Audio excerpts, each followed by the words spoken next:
Bonjour, bienvenue sur ma chaîne YouTube, l'univers de Megumi. Je m'appelle Megumi, je suis japonaise, je suis maître enseignante du Reiki.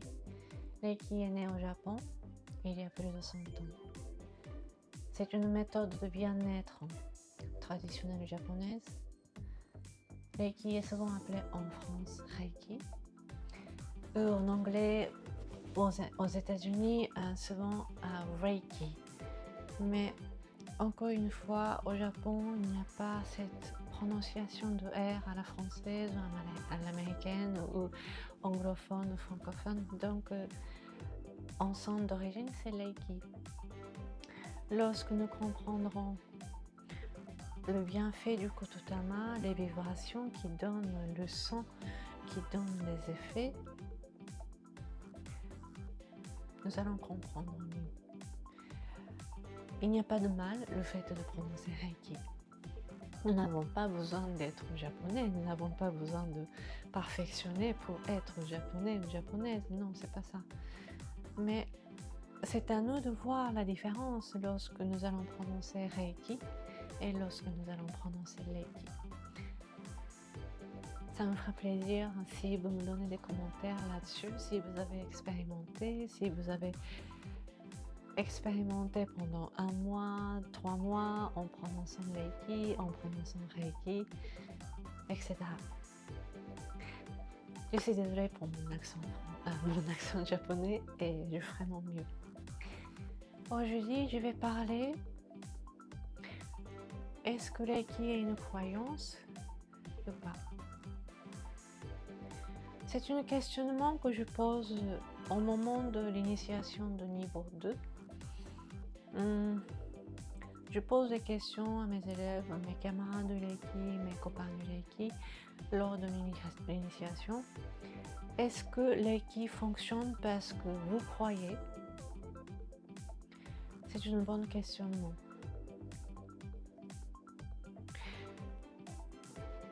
Moi, heureusement, et c'est le bienfait d'être initié et pratiqué et appris Reiki en France, je pense.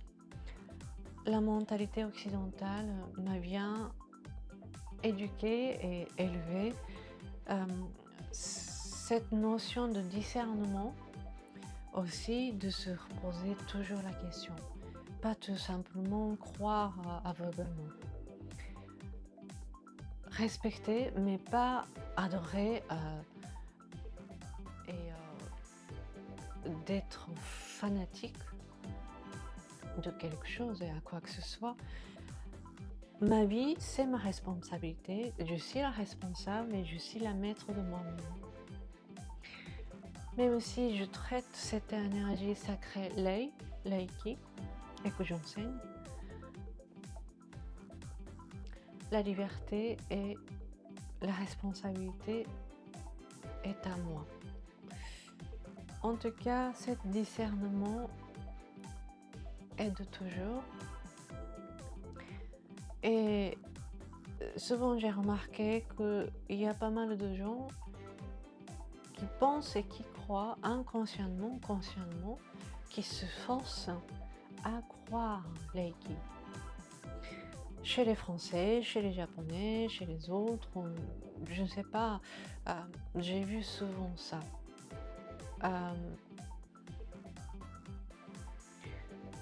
C'est là, en revenant toujours à la base de l'enseignement, Reiki est à vivre, Reiki est à pratiquer, Reiki est à servir comme un outil ultime, mais avec une intention, et c'est à nourrir aussi, c'est à éduquer, nous pouvons dire, c'est à recevoir aussi. Bref, en tout cas, il y a des gens encore qui ont la tendance de croire et que c'est comme ça que ça fonctionne et que si nous croyons, ça va bien marcher, et etc.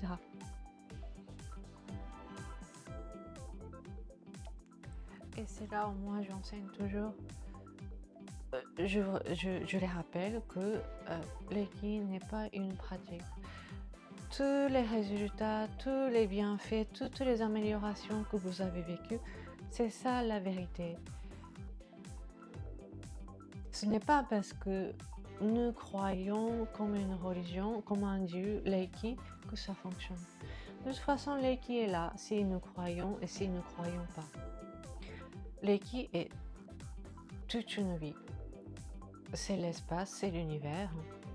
Même si nous croyons, même si nous ne croyons pas. Même si nous adorons, nous ne nous adorons pas. La vie continue. La vie s'enchaîne. La vie se succède. Même si nous sommes des saints, même si nous sommes des malsains, même si nous sommes des anges, même si nous sommes des satans et des démons, la vie s'enchaîne.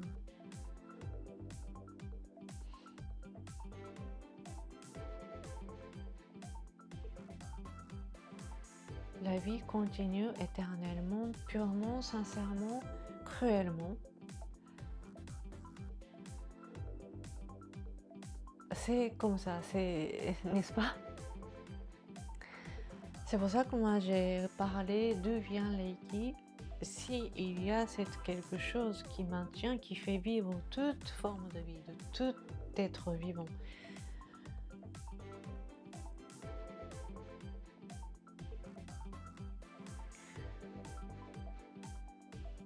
De toute façon, la vie est là.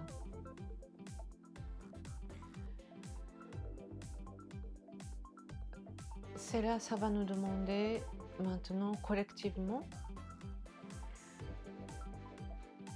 de nous libérer de cette notion de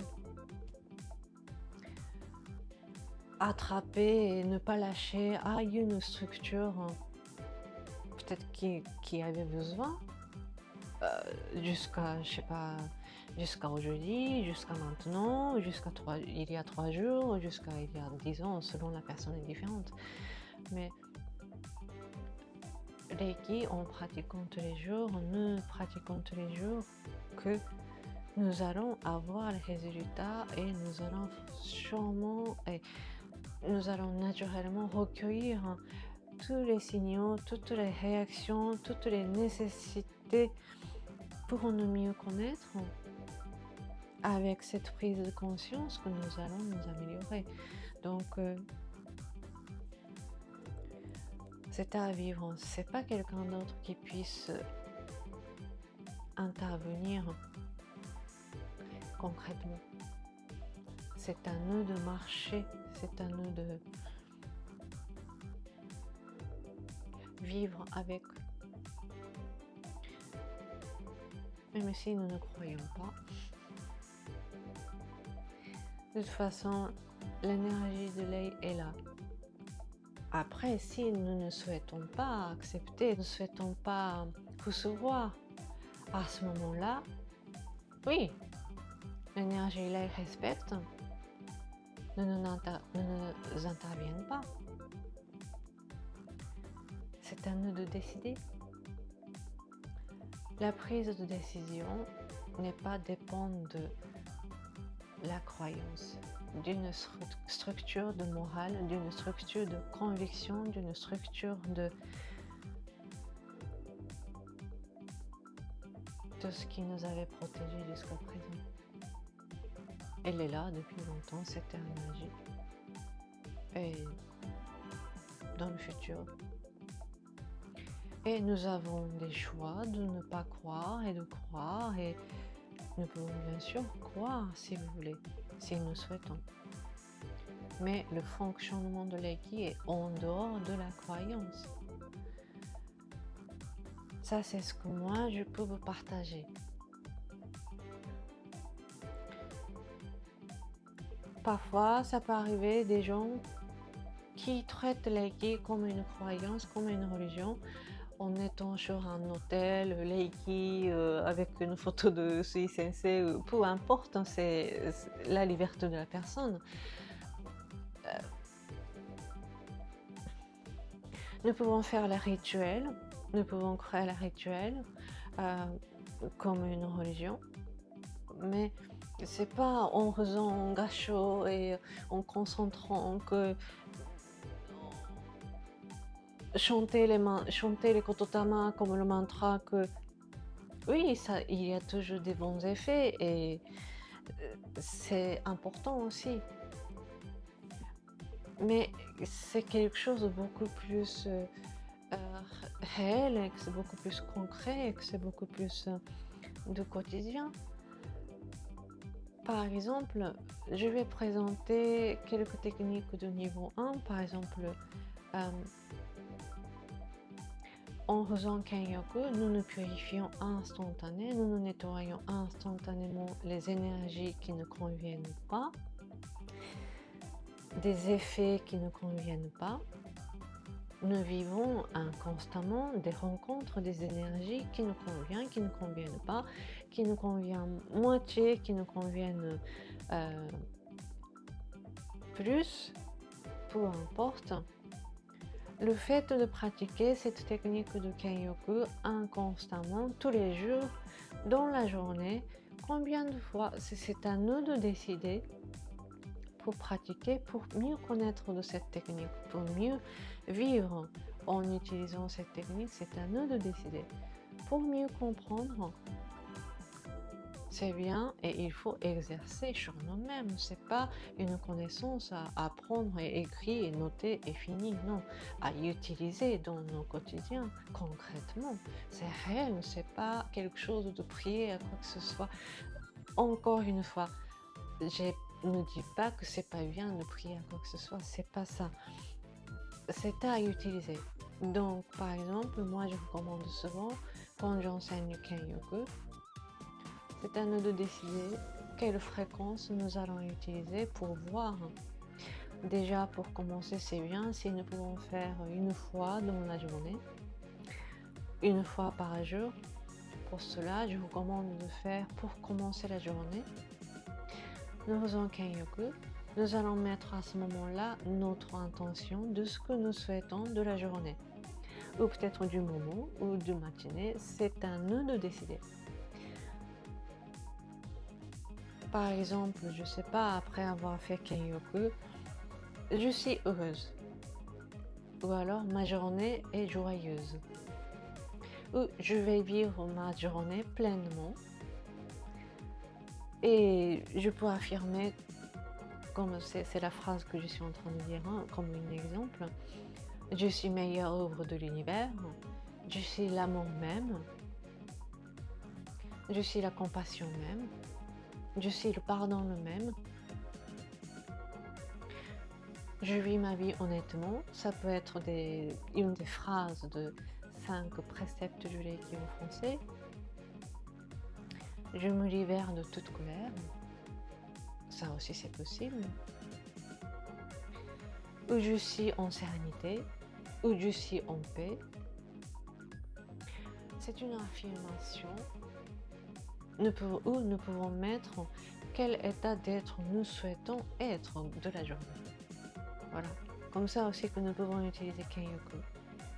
Après, pour mieux connaître sur soi, c'est bien de fixer peut-être l'heure au début. Si nous ne sommes pas sensibles de notre état d'être, nous pouvons faire de cette façon-là aussi. Maintenant, nous pouvons mettre les alarmes à chaque, je sais pas, de nos choix. Une fois dans la matinée, une fois dans l'après-midi, une fois dans la soirée. Comme ça, au moins, nous faisons Kenyoku 3 fois par jour.